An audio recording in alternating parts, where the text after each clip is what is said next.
Hello guys, hello fire sign, hello Leo, Aries, Sagittarius. Welcome dito sa aking channel, Kapalaran 888. Welcome dito sa aking channel. Okay, reverse the third eye chakra. Nako, mag-iingat ka Leo today or this weekend kasi parang nakikita ko na hindi masyadong clear yung direction. Parang kasi reverse siya, so ibig sabihin imbalance yung third eye mo. Okay, imbalance siya. So maraming confusion. Be careful kasi maraming confusion, maraming miscommunication. Like nasa harap mo na hindi mo pa rin maintindihan. So ibig sabihin pwede kang makakuha ng kaaway, mag-asawa. Sa mag-asawa mabilis silang mag-away, magkapatid, mag-ina, mag-ama, relatives, friends. Mabilis kasi reverse to eh. So ibig sabihin mahirapan kang i-pick up yung message, yung energy ng ibang tao. Parang feeling mo iba yung nararamdaman mo. Iba din yung nararamdaman nila. Yung parang confused ka. Ito yun. Okay? Okay. Thank you. Fire sign Leo, Aries, Sagittarius. Fire sign Leo, Aries, Sagittarius.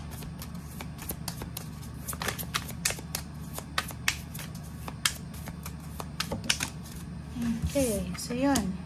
Compromise. Balance. So yun. Nako. So, wag iwasan mo munang makipagkompromiso sa ngayon. Mangako ba? Okay, iwasan mo yung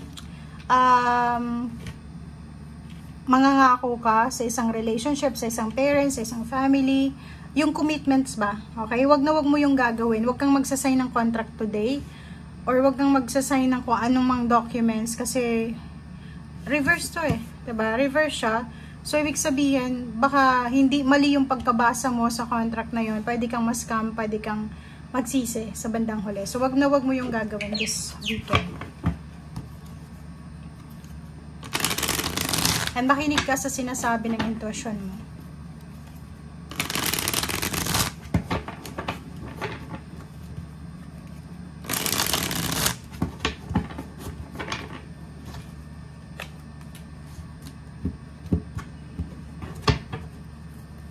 Okay, first card natin.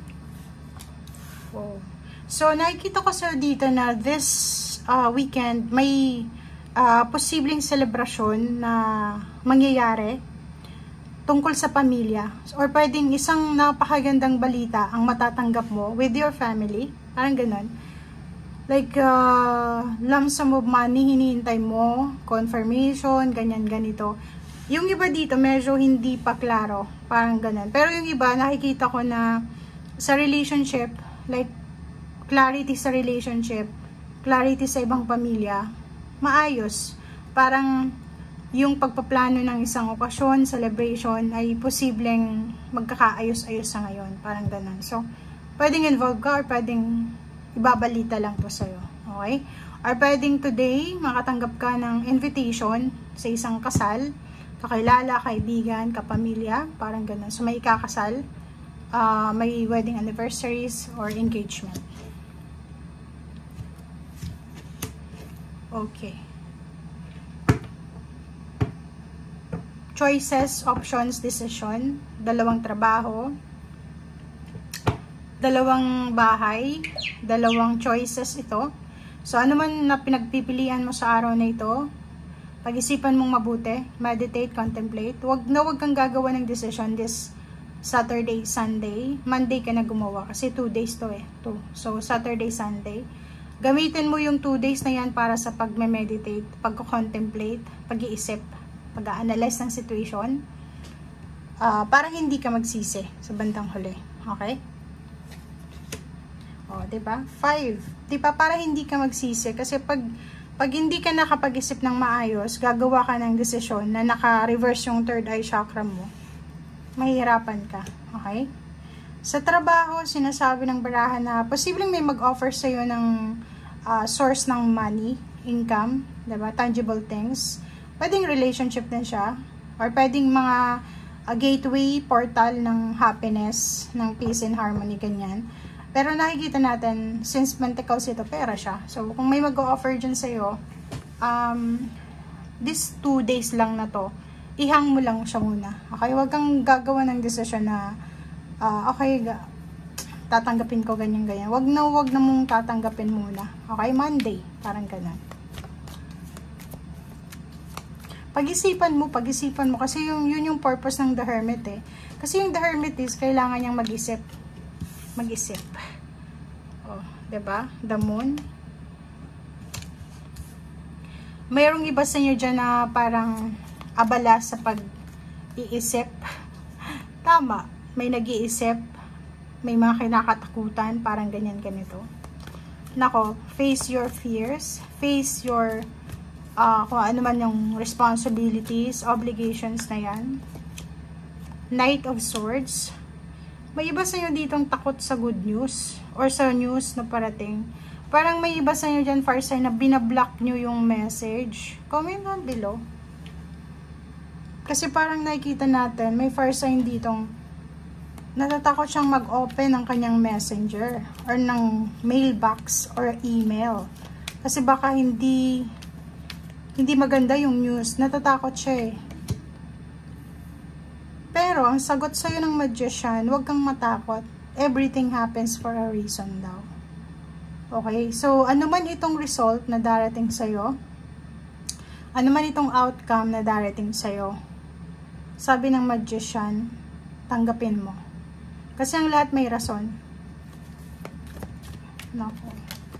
And nandito yung infinity signs, ibig sabihin, unlimited chances eh. Diba? So, kung halimbawa, hindi pabor sa'yo yung news, like exam, interview, may next pa naman, 'di ba? So temperance, kailangan mo daw ng konting pasensya dito. Magpasensya ka, okay? So nakikita natin may incoming celebration talaga dito. It's either yung nakikita natin dito is promotion sa trabaho, travel, or kung ano man tong collaboration, posibleng parating siya 5 days from now. So, pwedeng last week ng October. So, last week ng October, nakikita natin na may darating sa inyo na offer ng new jobs. Dalawa siya, source ng income or anything na pwedeng pagkakitaan. Okay? So, yun. Ano pa ba? Nakikita ko siya dito yung Two of Swords. Tapos, King of Pentacles. Nahihirapan yung ibang fire sign, Leo, Aries, Sagittarius, kung ano yung magiging decision making nila regarding sa money. Ang daming gustong magnegosyo na fire sign. Ang daming gustong subukan. Pero, yun na nga yung sinasabi. Kung hindi ka naman courageous, huwag mo nang isipin. Diba? Kasi mahihirapan ka lang. Okay? So, sa relationship, nakikita ko siya dito na kung may mga trials or tribulation, challenging situation ka sa relationship, siguro ma-overcome mo siya this weekend. So, pwedeng may magkarelasyon ditong pwedeng mag-usap para pag-usapan yung solusyon sa mga bagay-bagay na pinag-aawayan nila. Or dalawang taon pwedeng magkasundo sa kung ano yung strategy nila, lalo na sa mga mabibigat na sitwasyon na pinagdadaanan nila. Okay? Thank you guys. Bye!